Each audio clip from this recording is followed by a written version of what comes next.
Bismillahirrahmanirrahim. Assalamualaikum warahmatullahi wabarakatuh. Alhamdulillahirrahmanirrahim. Wabihi nasta'inu ala umri dunia waddin. Wassalatu wassalamu ala ashrafil anbiya wal mursalin. Sayyidina wa habibina wa syafi'ana Muhammad sallallahu alaihi wasallam. Kami dari kelompok 5 akan mempresentasikan mata kuliah Ulumul Quran tentang sejarah pengumpulan Al-Quran pada masa Nabi, sahabat, tabi'in, dan Al-Quran era modernisasi atau Al-Quran pada era digitalisasi. Kami dari kelompok 5 beranggotakan yang pertama yaitu Hasna Ulfa, yang kedua Fajar Zikrillah Nur Zaman, yang ketiga Arnanta Mauludin, dan yang keempat Agil Nailul Maulidiyah. Baik, yang selanjutnya yaitu bab yang pertama sejarah pengumpulan Al-Quran pada masa Nabi yang akan dijelaskan oleh saudari Hasna Ulfa. Waktu dan tempat kami persilahkan. Sejarah pengumpulan Al-Quran pada masa Nabi. Pengertian pengumpulan Al-Quran menurut para ulama, yang pertama yaitu pengumpulan Al-Quran dalam arti hifdzuhu atau menghafalnya dalam hati. Adapun pengertian yang kedua yaitu pengumpulan dalam arti kitabatuhu kulluhu, penulisan Al-Quran secara semuanya, baik dengan memisahkan ayat-ayat dan surat-suratnya atau menertibkan ayat-ayat semata dan setiap surat ditulis dalam satu lembaran secara terpisah, ataupun menertibkan ayat-ayat dan surat-suratnya dalam lembaran-lembaran yang terkumpul, yang menghimpun semua surat sebagiannya ditulis sesudah bagian yang lain. Sejak awal pewahyuan Al-Quran hingga menjadi sebuah mushaf, pengumpulan Al-Quran telah melalui proses yang sangat panjang, mulai dari ayat yang pertama turun sampai ayat yang terakhir turun. Benar-benar Al-Quran itu terjaga kemurniannya. Upaya untuk menjaga ayat agar tidak terlupakan. Adapun upaya-upayanya sebagai berikut. Yang pertama, Nabi menghafal ayat-ayat itu dan menyampaikannya kepada para sahabat yang kemudian juga menghafalnya sesuai yang disampaikan oleh Nabi Shallallahu Alaihi Wasallam. Upaya yang kedua, sahabat mencatat atau menuliskannya dengan persetujuan Nabi Shallallahu Alaihi Wasallam. Dan upaya yang ketiga, pada mulanya bagian-bagian Al-Quran yang diwahyukan kepada Nabi Muhammad SAW dipelihara dalam ingatan Nabi dan para sahabatnya. Tradisi hafalan yang kuat di kalangan masyarakat Arab telah memungkinkan terpeliharanya Al-Quran dalam cara semacam itu. Jadi, setelah menerima suatu wahyu, Nabi lalu menyampaikannya kepada para pengikutnya yang kemudian menghafalkannya. Para qori pada masa Nabi Muhammad SAW. Semasa hidup Nabi Muhammad SAW dikenal beberapa orang yang dijuluki sebagai qori, yaitu dalam artian seorang yang menghafal Al-Quran. Adapun para qori pada masa Nabi Muhammad SAW adalah sebagai berikut. Yang pertama, keempat Khulafaur Rasyidin, kemudian Tolhah, Said, Ibnu Mas'ud, Hudzaifah, Abu Hurairah, Ibnu Umar, Ibnu Abbas, Amr bin As, Abdullah bin Amr bin As, Muawiyah bin Abu Sufyan, Ibnu Jabir, Abdullah bin Sa'ib, Aisyah, Hafsah, dan Ummu Salamah. Sedangkan untuk penulisan wahyu yang turun, dikenal beberapa sahabat yang bertugas untuk menuliskan wahyu yang turun atas perintah Rasulullah SAW sendiri. Para penulis wahyu tersebut kemudian mendapat julukan sebagai Kutabul Wahyu.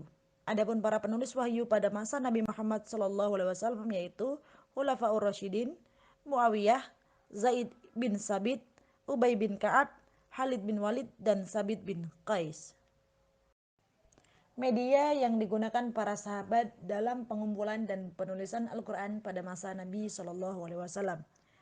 Beberapa media tulis yang digunakan para sahabat untuk menuliskan wahyu sebagaimana yang disampaikan oleh Az-Zarqani adalah lembaran lontar atau perkamen, batu tulis berwarna putih, pelepah kurma, tulang belikat, tulang rusuk, dan lembaran kulit.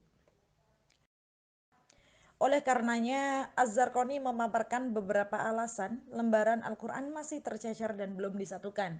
Yang pertama, keterbatasan media untuk membukukan Al-Quran pada masa Rasulullah SAW tidak seperti masa Abu Bakar bahkan Utsman yang cenderung lebih mudah menemukan bahan baku pembukuannya. Kemudian alasan yang kedua, pada saat itu qori masih banyak dan Islam belum menyebar terlalu luas. Dan alasan yang ketiga, singkatnya jarak antara berhentinya wahyu dan wafat Nabi Shallallahu Alaihi Wasallam. Kemudian Al-Quran tidak turun sekaligus, melainkan secara berangsur-angsur. Dan alasan yang terakhir, urutan ayat turun kepada Nabi berdasarkan asbabun nuzul. Sedangkan penulisan ayat dalam Al-Quran tidak berdasarkan hal tersebut. Kesimpulannya adalah, Al-Quran pada masa Nabi masih turun secara bertahap, ayat demi ayat. Sehingga penulisannya pun masih tercecer. Dan yang kedua, Al-Quran pada masa Nabi disebarkan melalui lisan Nabi kepada para sahabat. Kemudian para sahabat menuliskannya atas perintah Nabi sendiri. Kemudian yang ketiga, Al-Quran pada masa Nabi dijaga melalui hafalan para sahabat dan tulisan para sahabat. Dan yang keempat, Al-Quran pada masa Nabi masih belum dikumpulkan menjadi satu mushaf dan masih berupa lembaran yang terpisah-pisah atau tercecer, tetapi sudah tersusun secara ayat dan surat. Intinya, Al-Quran sudah tersusun secara ayat dan surat, tetapi masih belum menjadi satu mushaf dan belum dibukukan. Selanjutnya, saya Fajar Zikrillah Nurzaman akan mempresentasikan sejarah pengumpulan Al-Quran pada masa sahabat. Lebih rincinya, saya akan membahas sejarah pengumpulan Al-Quran pada masa Khulafaur Rasyidin. Nah, sebelumnya Al-Quran pada masa Nabi Muhammad SAW, setelah Nabi Muhammad wafat, intinya Al-Quran pada masa itu sudah tersusun secara ayat dan surat.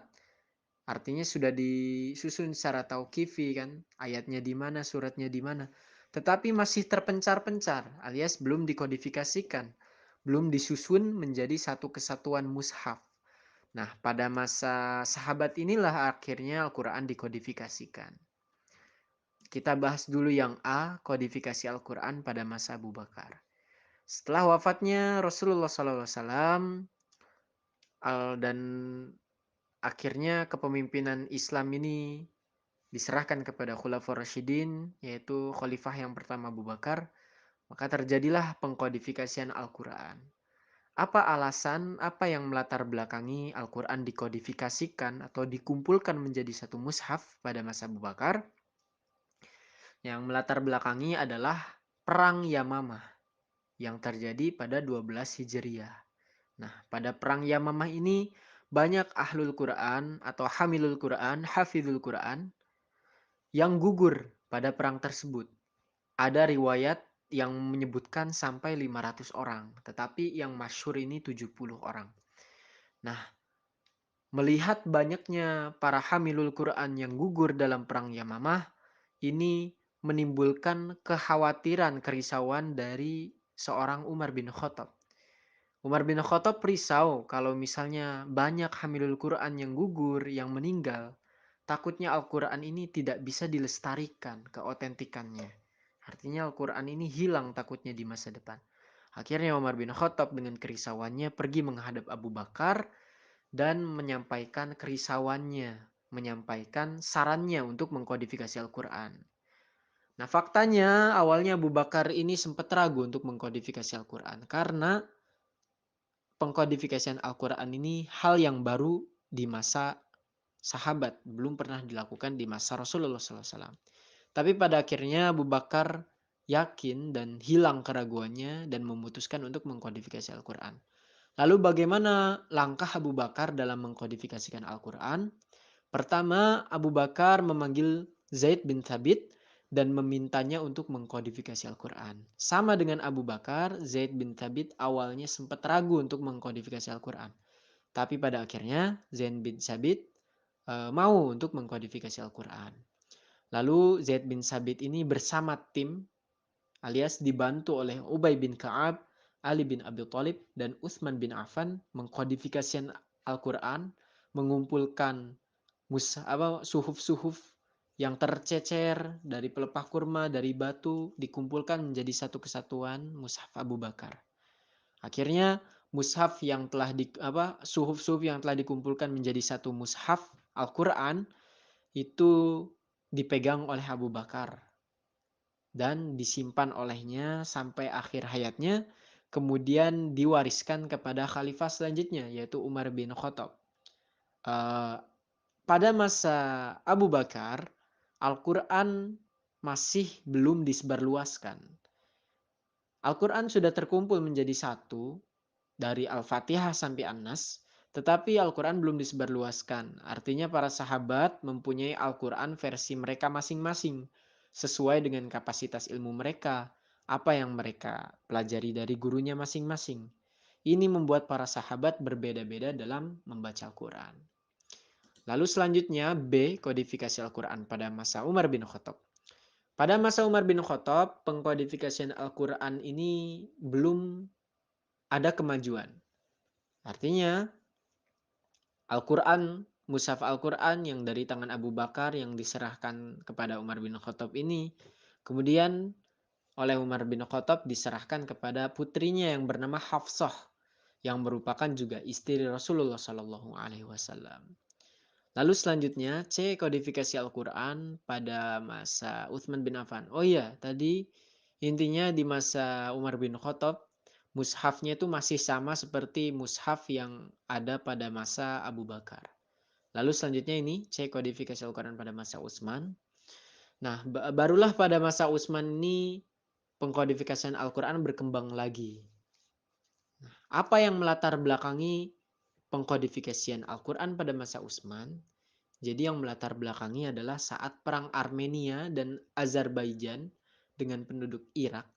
Abu Hudzaifah melihat banyak umat muslim yang berselisih dalam cara membaca Al-Quran. Sehingga mereka ini saling mengkafirkan. Mengapa Al-Quran mereka ini berbeda-beda? Ya karena pada masa itu wilayah mereka, mengapa mereka itu berselisih? Karena pada saat itu wilayah Islam sudah luas, sampai Syam, sampai Kufah, sampai Damaskus dan lain-lain. Dan juga memang Al-Quran ini diturunkan dengan ahruf sab'ah atau 7 huruf, yang membuat qiraat Al-Quran itu berbeda-beda. Karena sedikitnya ilmu tentang keragaman Al-Quran akhirnya membuat mereka berselisih. Perbedaan-perbedaan ini bisa kita lihat seperti orang-orang di Syam pada masa itu berkiblat pada bacaannya Ubay bin Ka'ab.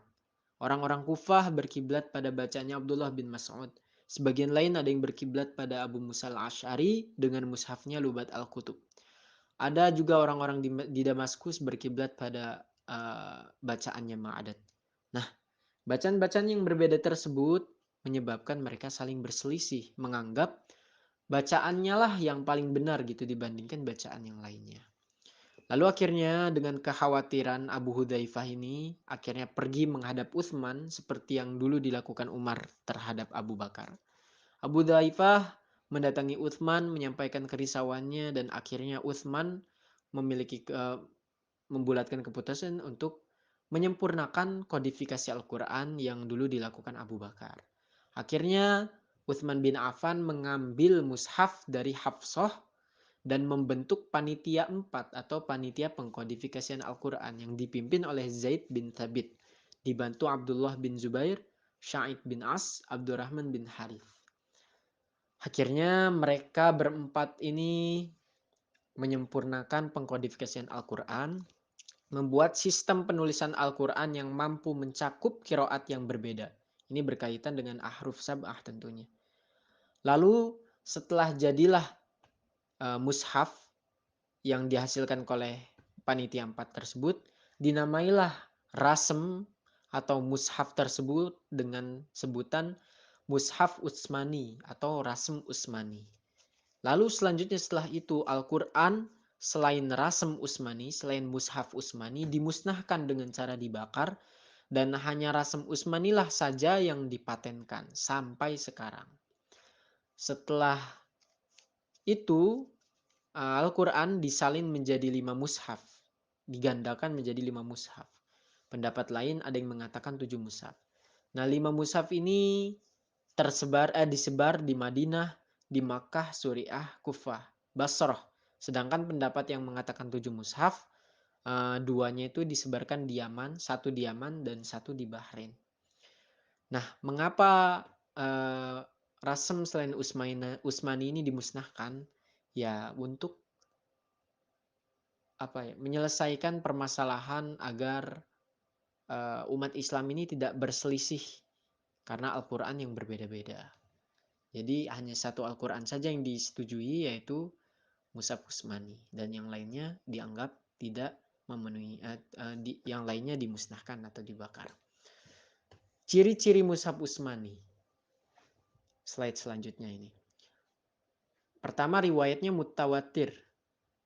Jadi kalau riwayatnya ahad itu jelas ditolak oleh Utsman. Lalu mengabaikan ayat yang dinas yang tidak diyakini sudah ditasih kembali di hadapan Nabi pada saat-saat terakhir. Nah, pada saat-saat terakhir ini mungkin bisa dimaksud dengan 6 bulan terakhir sebelum wafatnya Rasulullah SAW. Jadi pada masa itu Ali bin Abi Thalib itu ditugaskan oleh Rasulullah SAW, diwasiatkan untuk mengumpulkan Al-Quran. Nah, akhirnya Ali bin Abi Thalib ini menuliskan seluruhan Al-Quran.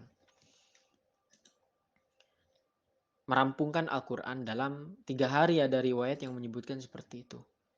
Nah, mungkin ayat-ayat yang tidak ditasihkan kepada Nabi pada saat-saat itu ditolak oleh Utsmani. Lalu kronologi surat dan ayat berbeda dengan Mushaf Abu Bakar karena susunan surahnya berbeda dengan Mushaf pada masa Abu Bakar. Sistem penulisan yang digunakan mencakupi qiraat yang berbeda sesuai lafaz-lafaz Al-Quran ketika turun. Nah, ini berhubungan dengan ahruf sab'ah, berhubungan dengan qiraah sab'ah, qiraah asyroh. Jadi qiraat itu kan berbeda-beda. Dan Al-Quran juga memang diturunkan dengan ahruf sab'ah. Jadi rasemnya sama, rasem Utsmani, tetapi qiraatnya berbeda-beda. Lalu semua yang bukan termasuk Al-Quran dihilangkan. Jadi sebelumnya para sahabat ini menulis Al-Quran dengan ada tambahan makna, juga penjelasan nasah mansuh.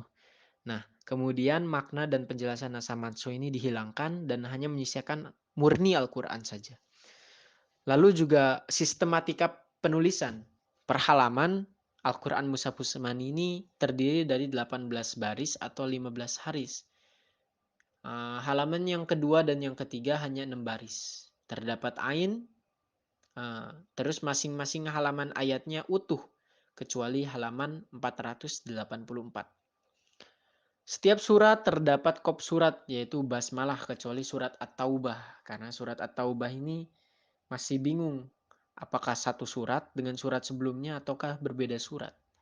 Lalu surat Hijr dan surat Naml ini kopnya 2 baris. Lalu yang ke-9, awal juznya dimulai dari halaman kiri. Semua awal juz dimulai dari halaman kiri.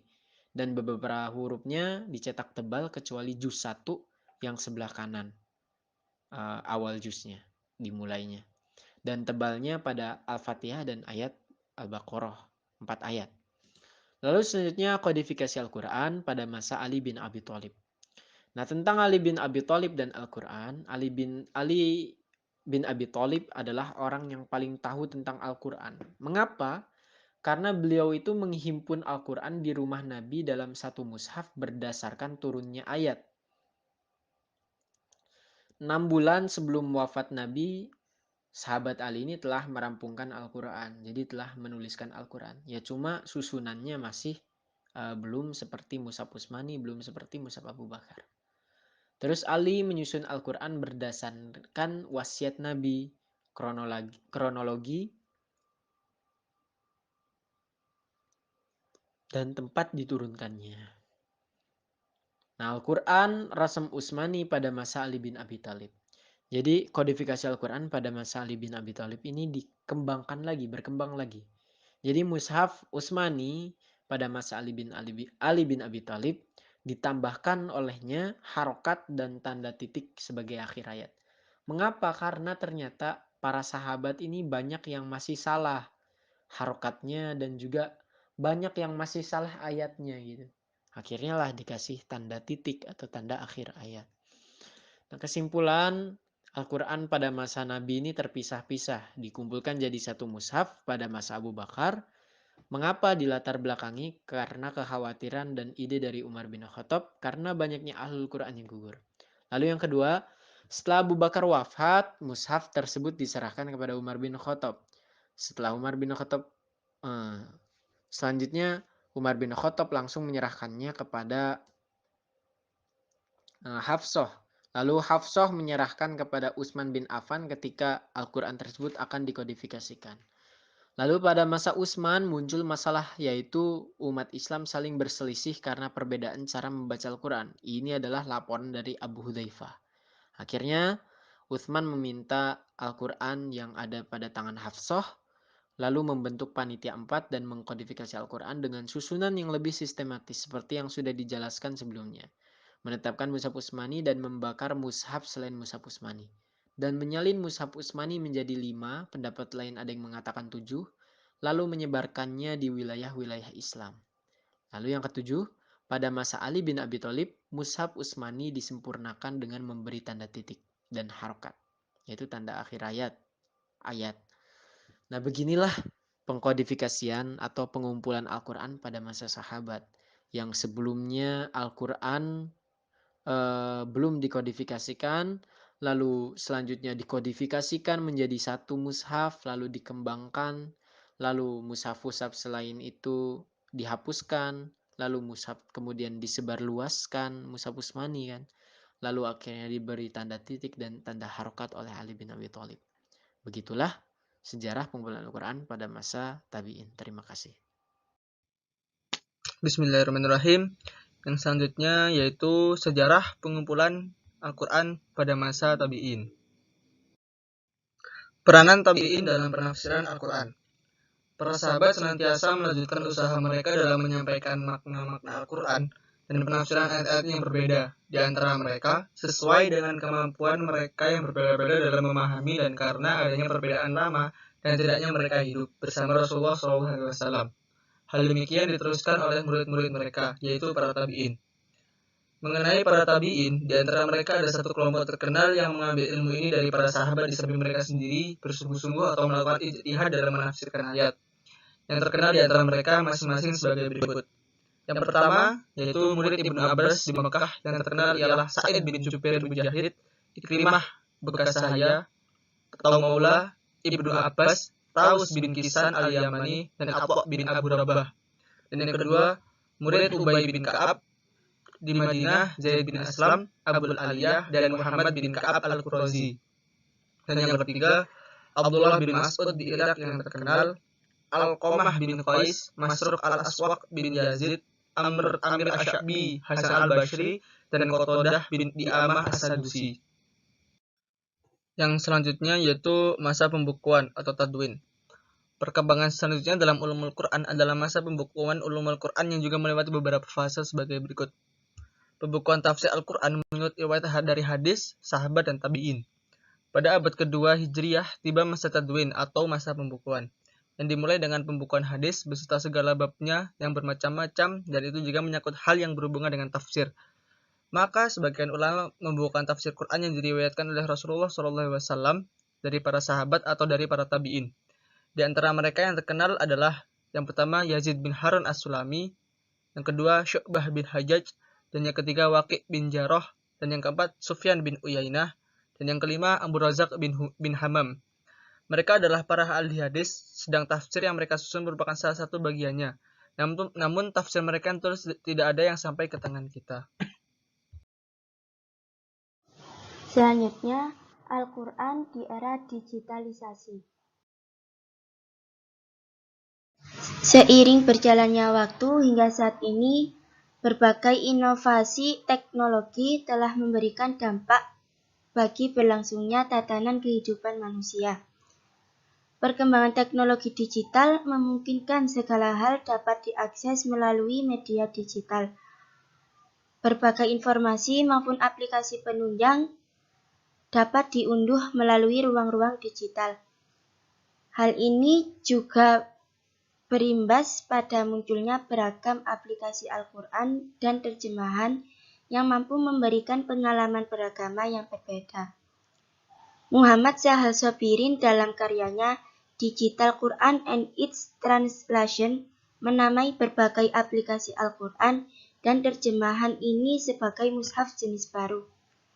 Sebagai implikasi dari kemunculan mushaf jenis baru ini, lahirlah sebuah generasi muslim baru yang dinamai dengan Digital Literate Muslim Generation atau generasi Muslim melek digital. Dalam pandangan Muhammad Syal-Sobirin, berdasarkan penelitiannya, ada 3 alasan yang menyebabkan generasi Muslim begitu bergantung kepada mushaf jenis baru. Yang pertama, aplikasi Al-Quran dan terjemahan memberikan kemudahan guna melatih kebiasaan membaca Al-Quran secara rutin. Karena dalam aplikasi tersebut terdapat reminder yang akan mengingatkan jadwal mengaji. Yang kedua, memberikan kesempatan yang lebih guna mempelajari Al-Quran secara intensif.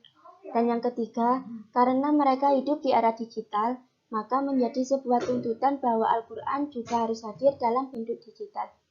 Kemudian, hal-hal yang perlu dipahami untuk generasi digital literat Muslim Generation.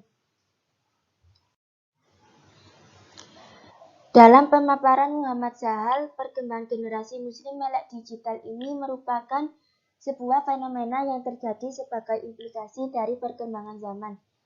Ia memaparkan bahwa media pembelajaran Al-Quran saat ini cenderung mengarah kepada penggunaan media digital sebagai sarananya, yakni melalui aplikasi Al-Quran dan terjemah yang rata-rata berlisensi dan di bawah pengawasan Kementerian Agama. Namun juga ada beberapa hal yang perlu dipahami oleh generasi muda Muslim baru saat ini. Yang pertama, dalam memahami Al-Quran tidak cukup seseorang hanya membaca terjemahan, tetapi juga dari tafsirnya juga. Justru inilah yang akan mengurangi nilai kemukjizatan Al-Quran dan bahkan tercakup dalam setiap pemilihan diksi yang digunakannya. Yang kedua, budaya memahami Al-Quran melalui media digital yang hanya menampilkan terjemahan juga ditakutkan akan berimplikasi pada pemahaman terhadap Al-Quran yang cenderung tekstualis dan tak paham konteks. Yang dimaksud di sini juga sama seperti yang di atas. Kita juga harus memahami Al-Quran dari tafsirnya supaya kita paham konteks dalam isi Al-Quran tersebut. Karena sejatinya dalam mempelajari dan memahami Al-Quran dibutuhkan pemahaman terhadap ilmu-ilmu lainnya yang berfungsi sebagai alat bantu dalam memahami pesan-pesan yang tertuliskan dalam Al-Quran secara komprehensif. Yang ketiga, munculnya fenomena dai medsos pun semakin marak, karena hanya dengan sekali klik ia mampu mengais berbagai informasi yang dibutuhkan guna mengampu profesinya sebagai pendakwah. Padahal informasi yang didapatnya itu belum tentu keabsahannya bisa dipertanggungjawabkan kebenarannya. Jadi kita tidak boleh langsung percaya pendakwah yang ada di medsos itu karena keabsahannya itu belum tentu bisa dipertanggungjawabkan kebenarannya. Sikap instan seperti inilah yang berimplikasi pada melemahnya tingkat literasi di tengah anak muda, karena malas membuka kembali kitab-kitab ulama yang ahli dalam bidangnya, yang telah bersusah payah menyusun penjelasan terhadap kalamullah dengan didasari atas tadabbur dan tafakur yang mendalam, serta timbulnya rasa ketidakbutuhan terhadap bimbingan guru dalam memahami pesan-pesan ilahi.